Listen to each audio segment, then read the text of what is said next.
예수님이 돌아가시고 나서 이제 또 여러 사람이 등장하지요. 근데 예수님이 죽기 십자가에 못 박히기 전까지 등장했던 사람들은 한결같이 예수님을 모욕하고 조롱하고 죽이려고 하는 사람들, 그런 사람들이 등장을 했지만 마태는 의도적인 것 같아요. 예수님이 돌아가시면서 등장하는 사람들은 한결같이 이제 그 사람들과 완전히 대조되는 전혀 다른 부류의 사람들을 소개하고 있는데, 제일 먼저 백부장과 그의 부하들이 이제 끝까지 예수님의 그 십자가 옆에서 예수님의 죽음의 모든 과정을 지켜보았는데요. 이 사람들은 예수님이 십자가에 죽는 것을 보면서 깨달은 사람들입니다. 그래서 예수님이 진짜 하나님의 아들이라고 고백을 하죠. 이게 참 놀라운 고백인데요.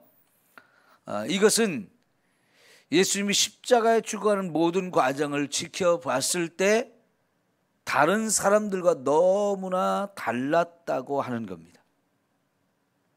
다른 복음서들을 이렇게 또 확인을 해보면 예수님이 십자가 위에서 7마디 말씀을 하셨는데, 그 중에는 자기를 그렇게 모욕하고 죽이고 이렇게 짓밟았던 이 사람들, 그 사람들을 향해서 예수님은 하나도 미워하거나 원망하거나 그런 것 없이 오히려 그들을 하나님 앞에 기도해서 용서하는 이런 것을 보여주셨죠. 어쩌면 이렇게 할 수 있을까? 너무나 놀라운 일입니다. 사람들에게서는 기대할 수도 없고 사람들에서는 볼 수 없는 이 모습이 백부장과 그의 신하들을 감동을 시킨 것 같아요. 대부분의 이 십자가에 못 박혀 죽는 사람들은 죽기까지 엄청 욕을 많이 한다고 그래요. 자기 힘드니까요. 이 십자가에 고통받는 게 너무너무 힘들다 보니까 제정신을 잃어버리고, 그래서 의미도 없는 말을 막 마치 미친 사람들이 혹은 귀신 들린 사람들이 막 아무 말이나 막 계속 끊임없이 하듯이, 이 십자가에 못 박혀 죽는 사람들은 막 세상의 모든 사람들을 다 원망하고 저주하고 욕하는 이런 말들을 끊임없이 쏟아놓는다고 그래. 왜? 너무 고통스러우니까요. 아니면 막 괴성을 지르거나 몸부림을 치거나 하면서 이런 것들을 볼 수 있는데, 예수님은 딱 7마디 말씀 외에는 하지 않았고, 그 가운데서도 또 이렇게 자기를 이렇게 못 박는 사람들을 용서해달라고 하나님께 기도하는 이런 걸 볼 수 있잖아요. 그리고 그 십자가 밑에 끝까지 따라왔던 제자 요한에게 자기 어머니를 부탁하는 모습, 그리고 오른편 강도에게 구원을 허락하시는 이런 모습들, 이런 모습들이 이걸 지켜봤던 사람에게 특별히 감동을 주면서 다른 사람들은 조롱하고 비난하고 욕하고 막 이러는 가운데에서도 이분이야말로 정말 하나님의 아들이 맞다라고 하는 고백을 하게 합니다. 그 이후에 이 사람이 어떻게 됐는지는 성경에는 소개가 되지 않는데요. 초대교회 때부터 전해지는 이 전설에는 이 사람의 이름도 나오고, 이 사람이 예수님을 잘 믿으면서 초대교회에서 열심히 충성하는 그런 믿음의 사람이 되었다고 전설이 전해주고 있어요. 이 사람은 믿게 되었다는 거죠. 모든 사람들이 비난하고 조롱합니다. 여기 믿는 사람들은 거의 이 십자가 밑에 오지 않았어요. 그런데 그 오른편 강도가 깨닫고 이렇게 예수님을 구주로 고백하는 그런 모습, 그리고 그에게 구원을 하러 가시는 이런 모습을 지켜보면서 아마 이 사람도 그래서 더욱 감동을 받고 더 믿음을 갖게 된 것 같아요. 얼마나 다행스럽고 얼마나 감사한 일입니까? 여러분, 저와 여러분이 구원받은 일을 결코 쉽게 생각할 일이 아닌 거예요. 이거는 하나님의 특별한 은혜요 축복인 줄 믿습니다. 내가 어쩌다 이렇게 하나님을 믿게 되었을까요? 예? 어쩌다 이렇게 믿게 되었을까요? 이거 놀라운 일입니다. 예?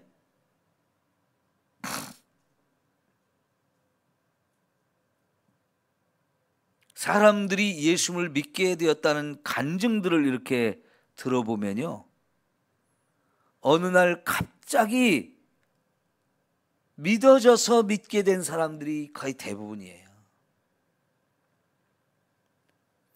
모태 신앙을 가졌다고 하는 사람들도요, 진짜 신앙생활을 제대로 하게 된 거는 그 사람들이 하나님이 살아계신 것을 만나고 깨닫고 확인이 되어지면서 믿음이 확 생기고 진짜 열심히 신앙생활하는 것을 보잖아요. 완전히 달라지잖아요.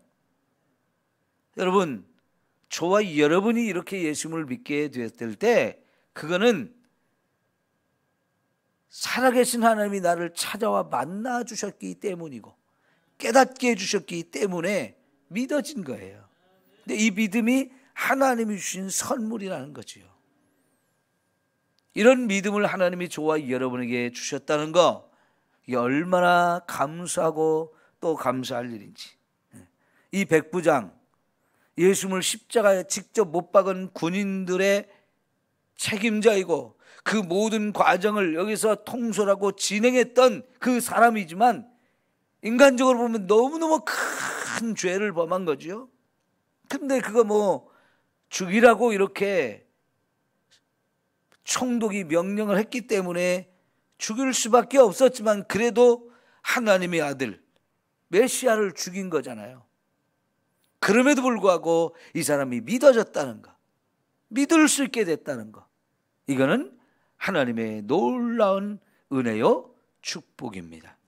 그러니까 예수님이 살아계셨을 때 정말 많은 일을 하고 많은 사람들을 구원하는 일을 하셨지만 이제 정말 예수님의 죽음이 오히려 이제 사람들을 변화시키고 사람들에게 감동을 주고 사람들을 구원하는 이 놀라운 은혜를 이루시는 것을 우리는 볼 수 있습니다. 그러니까 예수님은 살아서도 이렇게 놀라운 일을 하시지만 그의 죽음은 오히려 저와 여러분에게 더 큰 은혜를 가져다 주는 것이죠. 저와 여러분에게도 그래서 살아도 주를 위해 살고 죽어도 주를 위해 죽으라 말씀을 하셨어요. 사는 것도 우리에게는 큰 은혜요, 주를 위해서 죽는다는 것도 더 큰 은혜이기 때문에 그런 거지요. 네.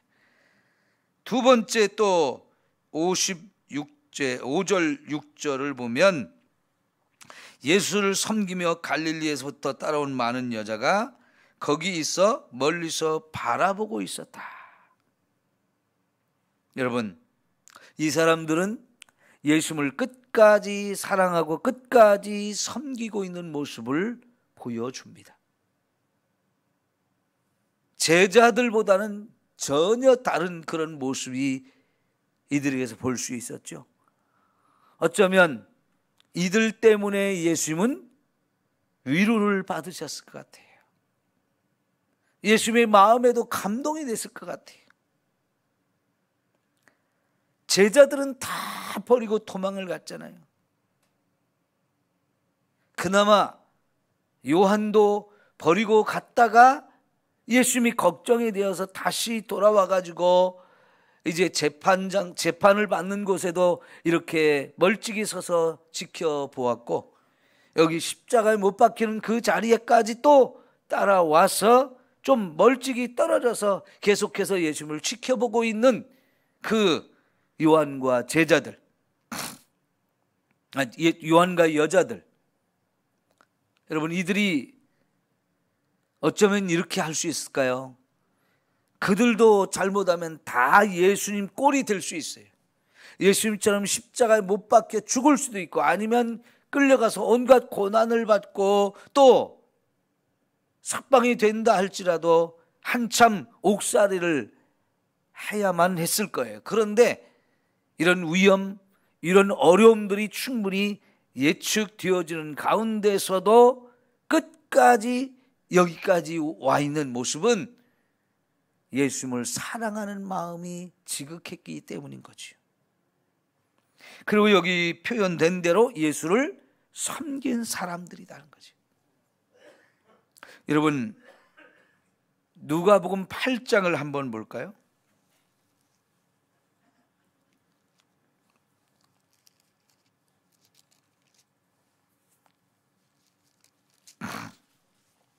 누가복음 8장 1절부터 3절까지 보겠습니다. 자, 한 절씩 교독할게요. 그 후에 예수께서 각 성과 마을에 두루 다니시며 하나님의 나라를 선포하시며 그 복음을 전하실새 12 제자가 함께 하였고,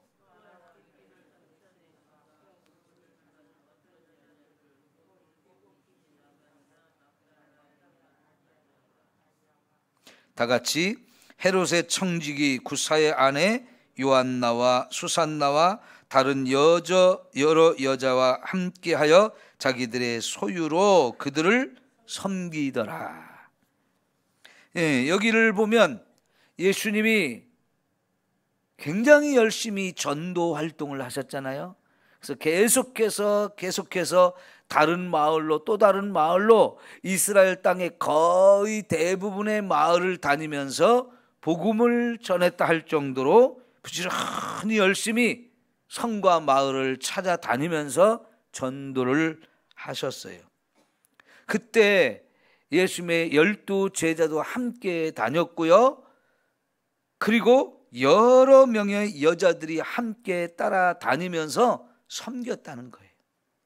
근데 그 여자들이 그렇게 예수님을 따르며 섬겼었던 이유는 어떤 여인은 귀신을 쫓아내 주셨고 어떤 사람들은 또 병을 고쳐주시는 이런 은혜를 힘입었기 때문인 거죠.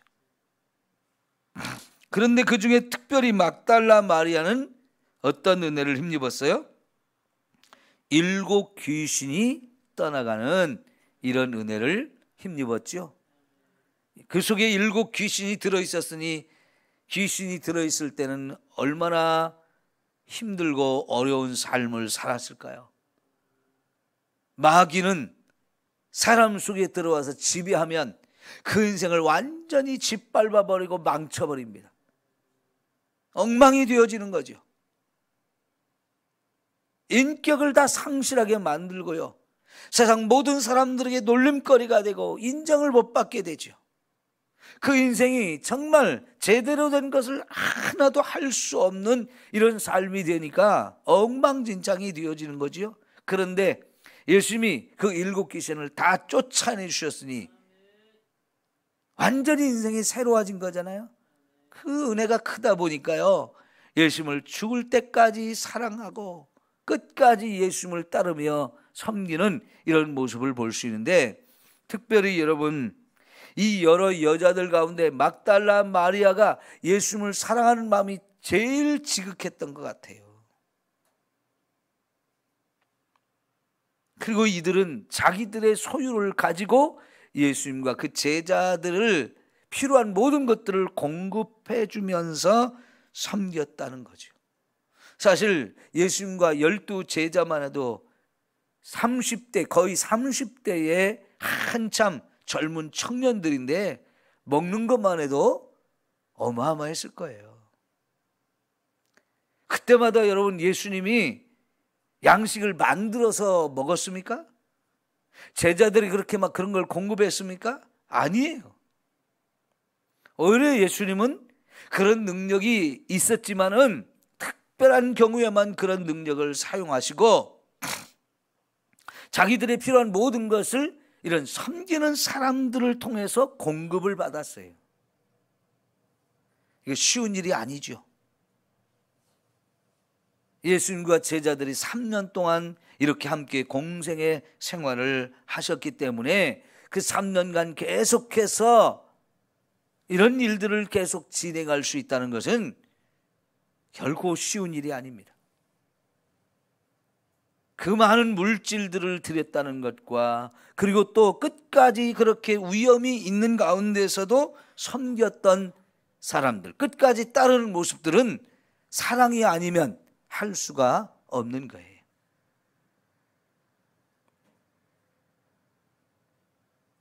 예수님께서 저와 여러분에게 베풀어 주신 은혜와 사랑이 이 여인들에게 베풀어 준 사랑과 비교했을 때 적을까요?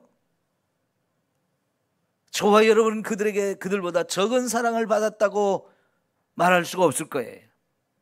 우리들 각자에게 주신 하나님의 사랑, 예수님의 사랑과 은혜는 다른 어떤 사람과 비교할 수 없는 어마어마한 은혜와 사랑을 우리가 다 받은 거예요.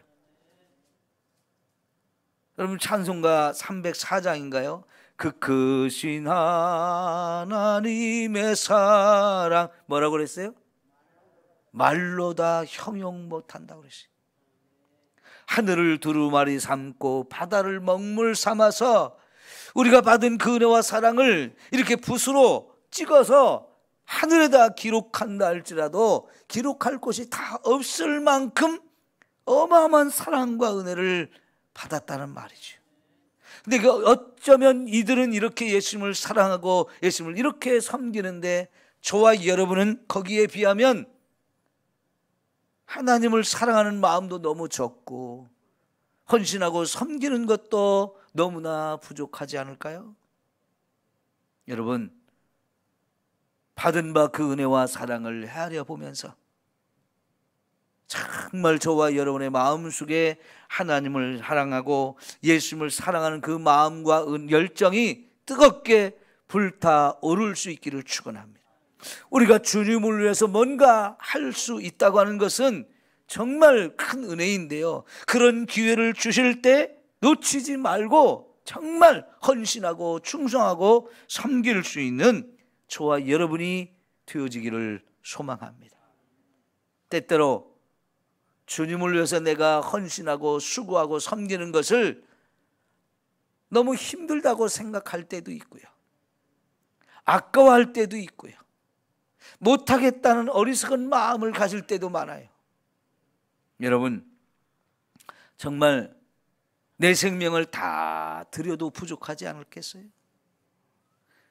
내가 가진 모든 것을 주님이 다 내어놓으라 할지라도 아낌없이 다 드릴 수 있는 저와 여러분의 삶이 되어야 하지 않겠습니까?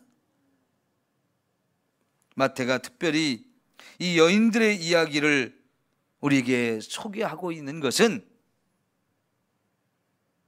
저와 여러분도 함께 이런 모습을 가지라는 거죠.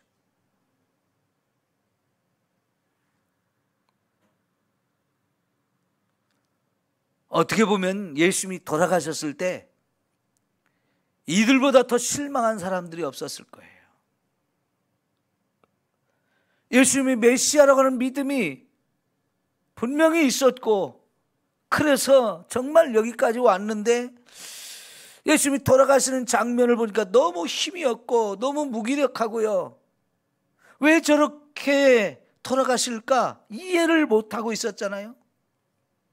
부활할 때까지 아무도, 이 사람들이 예수님을 사랑하고 이렇게 섬겼지만은 아무도 예수님이 메시아라고 하는 이것에 대해서, 다시 살아날 것에 대해서 확신을 갖지 못하게, 오히려 가졌던 확신이 다 깨지고 무너지고 실망하고, 아 이제 끝났나 보다, 그럴 상황이거든요.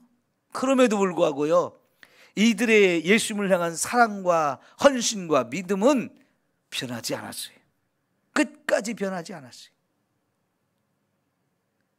이들이 결국은 여러분 장례를 치르는데도 계속 함께 했고요. 특별히 그날이 이제 안식일 바로 전날이었기 때문에 급하게 장례를 치르느라고 이제 예수님의 몸에 향유 같은 걸 부어드리지 못했기 때문에 이들은 집으로 돌아가면서 이제 안식일이 지나면 부어드리려고 향유도 사놓고 진짜 안식일이 지나서 새벽녘에 그 무덤으로 달려가서 그래서 놀랍게 부활하신 예수님을 처음 만나기도 하는 이런 축복을 또 누리죠. 왜 그럴까요? 끝까지 사랑하고 끝까지 섬기니까 예수님도 그런 은혜와 축복을 더하고 있는 것을 우리가 볼 수 있어요. 여러분, 저와 여러분의 믿음이 이 여인들 같은 믿음을 갖기를 소망합니다. 때로는 우리가 믿음을 가졌어도 실망하고 낙심할 때가 있어요. 내가 원하는 대로 되지 않을 때요. 우리에게 고난이 올 때요. 우리에게도 시험이 들고요. 못하겠다고 포기하고 싶을 때도 많아요. 특별히 물질 문제 앞에서 시험 들고 포기하고 그런 사람들 얼마나 많습니까? 예수를 믿는데 잘 안 되어질 때, 가난할 때, 예수를 믿는데 자꾸 물질이 하나님에게 드려야 되는 상황이 올 때, 못하겠다고 할 때도 우리는 참 많아요. 그러나 이 여인들은요, 끝까지 사랑하고 끝까지 섬기고 변함없는 믿음을 보여주었어요. 주님이 저와 여러분에게 원하는 믿음은 바로 이런 믿음이 아닐까요? 내게 어떤 손해가 온다 할지라도, 어떤 어려움이 온다 할지라도, 어떤 심각한 상황이 온다 할지라도 여러분 끝까지 변함없이 주님을 사랑하고 믿음을 지킨다는 거 쉬운 일이 아닌데요. 진짜 우리가 이런 믿음을 갖기를 소망합니다.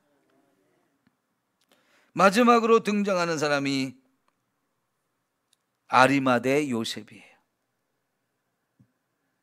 예수님이 죽으신 것이 확인되어지자 이 사람은 자기가 장례를 치르자고 나서는 거예요. 사실 예수님의 장례를 치를 사람들이 없었어요. 이 여인들이 그 예수님이 십자가 있는 데까지 따라오기는 했지만은 감히 가서 예수님의 시신을 달라고 할 수가 없는 위치였잖아요. 빌라도에게 허락을 받아가지고 예수님의 시신을 내려가지고 이 장례를 치르는 일, 그나마 이 아리마대 요셉이 산헤드린 공의회 회원이었기 때문에, 그가 부자였기 때문에, 자기가 자기를 위해서 미리 만들어놓은 자기 무덤 그것을 내어놓고 또 자기 집에 준비되어 있던 이 모략이나 향품 이런 것들을 들여서 예수님을 장례를 치르는 일을 하는데, 여러분 이 사람은 어떻게 이렇게 할 수 있었을까요? 산헤드린 공의회, 거기에 소속된 사람들은 거의 대부분 대제사장 아니면 바리새인 아니면 장로 아니면 서기관들이었어요. 이 사람들이 대부분 산헤드린 공의회고 여러분 종교 지도자이고 대부분 예수님을 죽이는데 앞장선 사람들이잖아요. 그런데 그 중에 한 사람, 이 아리마대 요셉, 성경에 딱 여기 한 곳에서만 등장하는 사람이에요. 그 전에 한 번도 등장했지 않았던 사람이에요. 그 사람이 이때 하나님이 이때를 위해서 준비된 사람이었던 것 같아요. 이때 하나님이 감동을 주셨고 그 감동을 따라서 이 사람도 어떤 손해와 어떤 어려움을 당할지 몰라요. 그 산헤드린 공의회에 소속됐던 사람들이 이 사람이 장례를 치렀다고 하면 비난하고 욕하고 내치는 그런 상황이 올 수 있는데도 불구하고 이 사람이 스스로 나서서 장례를 치러요. 이건 정말 준비된 사람이죠. 그리고 하나님이 감동을 주셨을 때 거기에 순종한 거예요. 여러분, 하나님이 저와 여러분에게 때때로 감동을 주실 때가 있잖아요. 여러분, 그 하나님이 주신 감동을 절대로 여러분 무시하거나 짓밟지 마십시오. 그리고 적극적으로 순종하십시오. 그게 하나님이 최고 기뻐하시는 거예요. 저와 여러분을 쓰려고 하시는 하나님 주시는 은혜거든요. 기회거든요. 그런 감동을 주실 때 여러분, 그것이 무엇이든지 간에 순종하면 하나님이 얼마나 기뻐하실까요? 만일 저와 여러분이 하나님이 감동을 주셨는데도 불구하고 우리가 순종하지 않으면 하나님은 또 다른 사람을 통해서도 얼마든지 일을 하실 수 있어요. 근데 그 감동이 나에게 왔단 말이죠. 그거는 하나님이 나를 쓰시려고 주시는 기회이기 때문에 여러분, 그런 기회를 절대로 놓치지 말고 하나님 주신 그 감동을 적극적으로 순종하십시오. 그럴 때 정말 엄청난 은혜가 임하는 겁니다. 요한복음 3장에 처음 예수님을 찾아왔던 니고데모, 이 사람도 사내들인 공회 회원이었다고 그랬는데요, 이 사람도 이 아리마대 요셉이 예수님의 장례를 치른다는 얘기를 들었는지요, 그걸 알고 자기도 예수님의 시신에 발라드릴 향품들을 준비해 갖고 와서 같이 장례를 치렀어요. 하나님이 필요할 때는 이렇게 사람을 부르고 감동을 주셔서 이런 일을 하게 하십니다. 저와 여러분에게도 이렇게 주님, 내가 여기 있습니다, 나를 보내소서, 이사야처럼요, 누가 우리를 위해서 갈고 하고 말씀을, 일할 사람을 찾으실 때 제가 여기 있습니다, 저를 써주십시오 할 수 있는 이 믿음, 내가 바로 그 사람이 되기를 소망합니다. 그래서 오늘 이 세 부류의 사람들을 마태가 소개하는데요, 정말 우리에게 감동을 주는 사람들이에요. 본받아야 할 사람들이에요. 깨달음을 주실 때 이게 얼마나 감사한지요.